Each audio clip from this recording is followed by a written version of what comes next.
Hello, and welcome to Cannabis and Autoimmune Diseases by Canna-Patient Resource Connection. I want to start this by saying we are not doctors, and this is not medical advice. This is just anecdotal evidence that we have seen and a collection of the research. So let's get started. What is an autoimmune disease? An autoimmune disease is when the body mistakes its healthy cells for foreign substance and attacks itself. It can affect every single part of the body. There's not just one autoimmune disease. There are hundreds of autoimmune diseases. Everything from the hair to your organs to your joints can be affected. Your endocrine system, your thyroid, everything. So how can cannabis help with autoimmune diseases? There are two types of ways that cannabis can help. One is through disease management and the other is through symptom management. So cannabis has preliminary studies done by GW Pharmaceuticals that show that it works on the same pathways as biologics. Know that your endocannabinoid system regulates healing within your body. You have an entirely a major body system that has not been studied, and it regulates your immune system. So of course it's going to be helpful with autoimmune diseases if we stimulate that system. So know that many autoimmuners are actually able to reduce or eliminate all of their pharmaceuticals or most of their pharmaceuticals. I myself have gotten rid of 9 prescriptions, and I'm actually now down 10. So I am pharmaceutical free, though my disease is still somewhat active. It's very mild compared to where it's been. So, and know that improvement of quality of life is really what you're going for here, especially when you're looking for disease management. With autoimmune diseases, most of them have no cure. And I say most simply because I have to assume there's one out there. I just don't know of it. So know that even if you're not able to get off all of your pharmaceuticals, it's still going to be a win. And if you improve the quality of your life, for instance, you can get rid of insomnia, and that's the only thing that happens through cannabis use, that in itself is amazing. So as far as symptom management goes, when you have autoimmune diseases, you have pain, nausea, spasms, neuropathy, high blood pressure, insomnia, depression, and anxiety, and skin issues. These are a lot of the more common symptoms with autoimmune diseases, though these are not the only symptoms with autoimmune diseases. Autoimmune diseases actually span a huge variety of symptoms and areas affected. So that know that this is not a comprehensive list whatsoever, just some of the more common issues. All right, so say you're going to use cannabis for disease management and you have access to disease management dosing. So you are looking around. Right now, if you are doing research, you're going to come up with Sativex, who has actually been shown to control multiple sclerosis. And that's studies, those are studies done by the UK company GW Pharmaceuticals.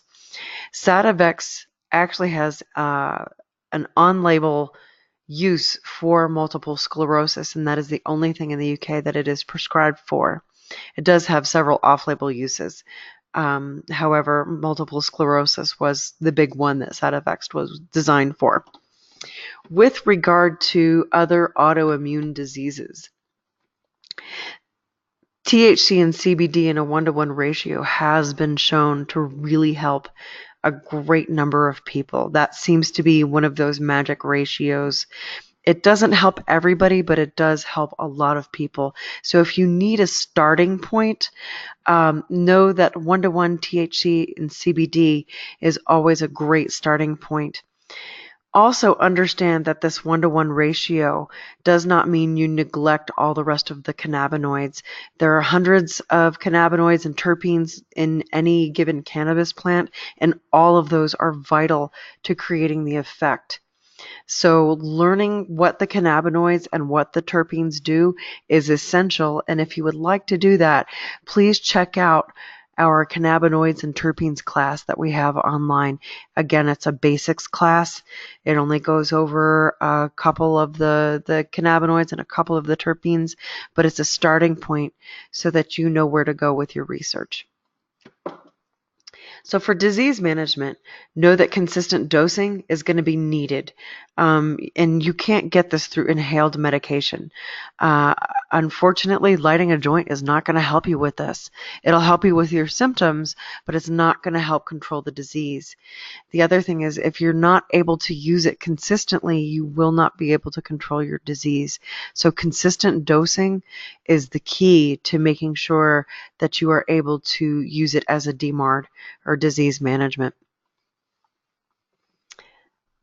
Also know that cannabis has been shown to work on the following pathways in the immune system: tumor necrosis alpha, the JAK pathway, the ERK pathway, and the IL pathways. And those letters should look familiar to you if you have any type of autoimmune arthritis disease, because that's what's in our biologics. So how does it work? Cannabinoids work on the same pathways as the biologics, as we just saw, to show inflammation. And in several studies, they are actually compared to Enbrel and Humira. So those are things that you want to be aware of. If you're using cannabis, it's going to enhance your biologic. Cannabinoids can target unhealthy cells, leaving the healthy cells alone. The biologics don't do that. And cannabis can help spark nerve growth. So what that does is it causes neurogenesis as needed. And so you can actually repair nerves and neurons, which is a very useful thing when it comes to autoimmune diseases. A lot of times our nerves are attacked and damaged in very bad ways, and we end up with really bad neuropathy or lesions, et cetera, and cannabis is very good as far as that goes. Also know that cannabis supports the immune system to encourage homeostasis. And what that means is it balances your immune system. Your endocannabinoid system is what regulates your immune system, and cannabis does help support and balance that immune system.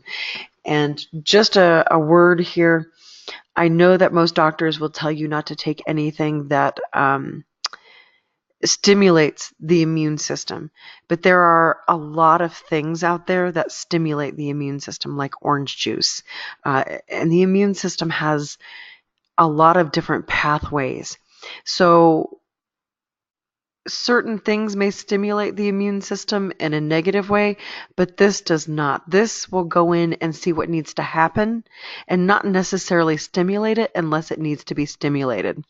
If your immune system is overactive, it will actually help it to calm down quite a bit. So know that cannabis isn't necessarily an immune system stimulant, and it's not going to knock back your ability to fight infection.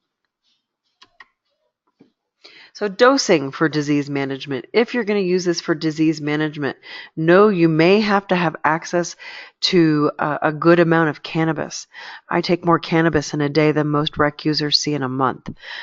So understand that dosing for disease management can be extremely high. Your body may not need that, but a lot of people end up needing it, especially the more severe the disease. And I have specifically severe RA and severe Sjogren's. So if you take too much, know that you can use a choline supplement, and those can be found at any health food store. For disease management, you have to use it consistently and know it takes time to build up. This is not an instant fix, and there is no cure. So be sure you are patient. Give this at least 6 to 8 weeks to make sure that it is working, or to see whether or not it is working or not working. But be consistent. Without that consistency, same with any of the medications we take, you're not going to be able to fight the disease.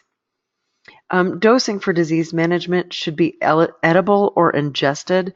This is not something you're going to get with inhaled medication unless you have incredibly mild disease. But once you hit that moderate to severe category, your dosing absolutely needs to be edible or ingested.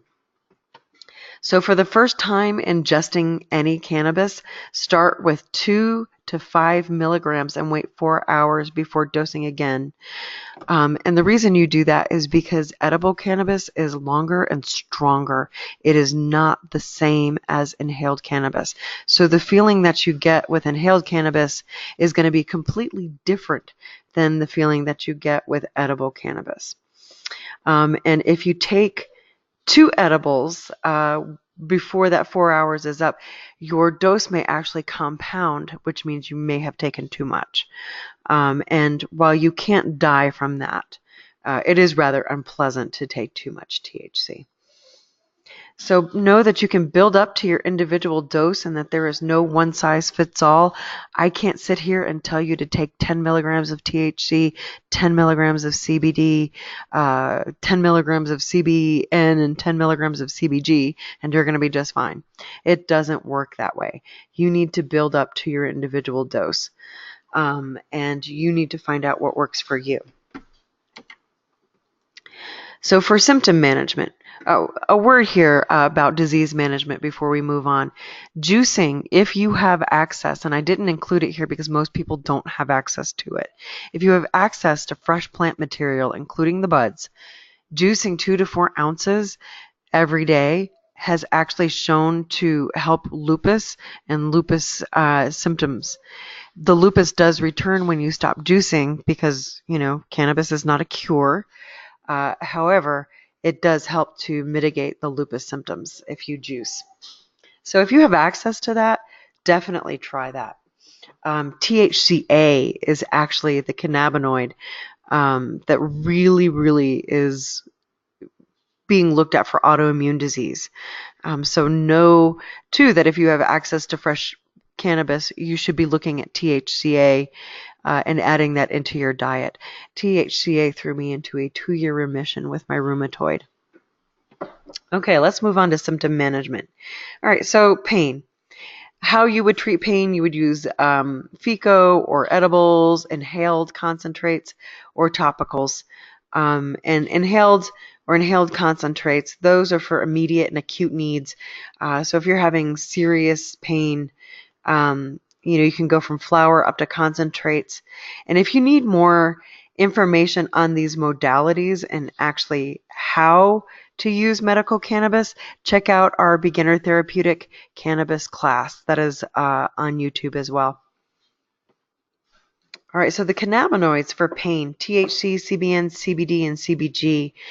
I like CBN for that hard to treat pain, and I tend to pair it with myrcene and linalool simply because those seem to knock out a good bit of pain and inflammation for me.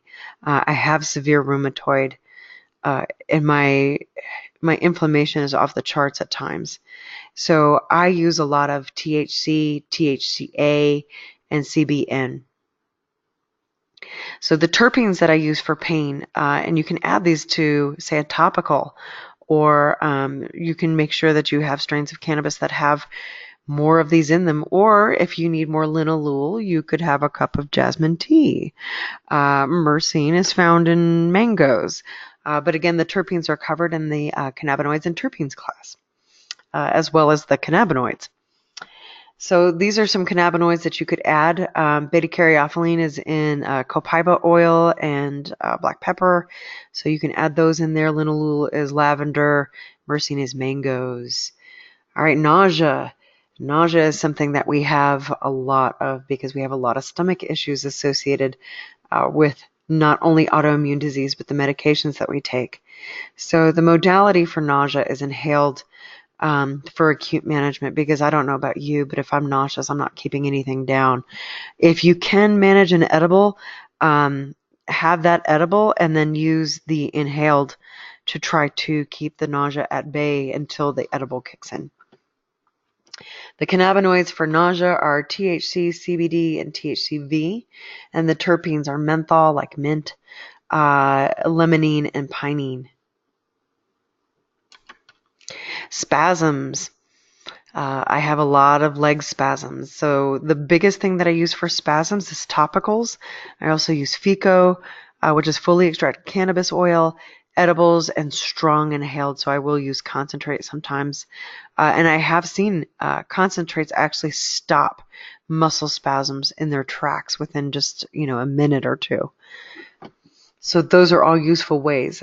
If you are having spasms, CBN, I would reach for that one first. THC, CBC, and CBD. Terpenes, myrcene, beta-caryophyllene, and linalool, basically the same ones for pain. All right, so we talk about anxiety and depression, and while not everybody with autoimmune disease gets them, inflammation actually has been a key culprit or implicated in the cause of depression. And so a lot of folks do have anxiety and depression when it comes to dealing with chronic illness, especially autoimmune diseases. So the modality, all forms of cannabis administration at this point. Your cannabinoids, CBD is very uplifting and excitatory, THC, THCA, CBN, and then the terpenes. So it depends on really what you want to do. If you want to uplift, look for the citrusy like limonene. Look for those and fruity and pinene terpenes. So if you're using your nose to find your cannabis, smell, look for like an orange smell or a lemon smell or maybe a pine smell. And also just a word here, those are very good for fatigue. I have some very difficult fatigue, and while there's sometimes nothing that can touch that, every now and again I will use something citrusy with a tiny bit of pinene because I react to pinene to get over the hump of that fatigue. However, if I am really super anxious or something like that, linalool, which is in lavender, is a very calming terpene. So let's look at neuropathy. Neuropathy is a big symptom that we have. You have topicals, ingested, and inhaled that you can use for neuropathy. These are the most common ways, not the only ways, but the most common ways. And then the cannabinoids, THC, THCA, CBD, and CBN. And I did put an asterisk next to CBD because CBD by itself, the newest research out there as of May 2018, CBD in isolate form. Now this is just CBD, nothing else, no carrier oils, no terpenes, nothing else, has been shown to be excitatory. So if you have neuropathy, you want to be sure if you're using CBD that you pair it with the proper amount of THC to help, and then the proper terpenes so that it doesn't excite your nerves. And there may be people that it doesn't affect in that way as well, which is totally fine. So if it works, hey, roll with it. And then CBN for neuropathy. So the terpenes for neuropathy that I found most helpful, limonene, myrcene, linalool, and beta-caryophyllene. Just a quick word about neuropathy here. I had a spinal cord compression at C1 through C2. And I didn't even notice it. I had really bad neuropathy before I moved here to Colorado. But once I started using cannabis, all that neuropathy went away. And so I didn't get my neck checked. And come to find out, that was a life-threatening injury. So I can tell you, cannabis does work really well for neuropathy. Perhaps a little too well. But, as long as it's not life-threatening, that's a good thing. So, and lastly, I think we're going to go over, oh no, not lastly. So insomnia is next. This was actually the first thing that was helped for me with cannabis. I used to be up 2 to 3 days straight, and then I would sleep for about 2 to 3 hours and then repeat the cycle. And that was how I lived. Sometimes I would be up for 7 days straight. It got to the point where at night I was just laying in my bed trying to put myself into a meditative state so that my body could heal. But I still wasn't sleeping. Enter cannabis. And the first month or two that I used cannabis, the strains made me worse. But then I found one that helped me sleep. And that made all the difference, and that's why I continued on the cannabis journey and ended up finding something that threw me into remission. No longer in remission. My disease is active, but it's just very mildly active. But I can tell you, the sleep was massive. That alone improved the quality of my life significantly. So the cannabinoids that you would use, THC and CBN. Cannabinol is degraded THC, and that is fantastic for sleep. And if you pair it with myrcene and linalool, that's even better. Something else that happens with autoimmune diseases is high blood pressure. And just a word of note, if you have postural orthostatic tachycardia syndrome, you might want to avoid edible THC, because studies have come out that ingested cannabis, not inhaled, but ingested cannabis can lower your blood pressure. THC and CBD are the ones that do this. Linalool and myrcene lower the blood pressure as well. However, know that inhaled can actually raise your BP just a little bit until the cannabis wears off. So if you are on blood pressure medication and you're starting edibles, be mindful of your blood pressure and make sure that it's not dropping too low. And if you have POTS, make sure you avoid edible THC in higher doses until you understand how your body works with it. Skin issues, something that all of us tend to have. The modality that most people use, topicals for skin issues, like if we get an MCAS rash or like the lupus rash, any of those wonderful rashes that we get. So the cannabinoids that you would use would be CBD, THC, and CBN for those. THCV may also be a good one, but I'm not 100% sure. The science is still emerging on tetrahydrocannabivarin. And that is a very interesting little molecule. I'm excited for that one to come out because it is being implicated as important for autoimmune diseases as well. So the terpenes with this, it just depends on the skin issue, really. If you're using a topical for pain, you're going to use things like cloves and mint and eucalyptus and things like that. But if you're using something for, say, a rash, you're going to want to put different terpenes in there, like or different essential oils like chamomile, or things that are relaxing. Use oatmeal maybe, stuff like that. So if you've got those skin issues, that really is going, depending on what you're treating, is going to depend on the terpene or the essential oil that you use. Also know if you've got skin issues, it's not cannabis, but Oregon blue clay is amazing for skin issues. I've been using it on my face and I've been using it internally. And with this Oregon blue clay, I've actually been able to put my rings on again, which has been fantastic because I haven't been able to wear them for a while. All right, I think we are done, and normally I would take questions at the end of these, but if you have any questions, throw them into the comments or let us know. If you want to reach out and get in touch with us, check out our Facebook page. Also, be sure to check out all of our other classes. We have non-hazardous medicine making, which goes over most things except FICO.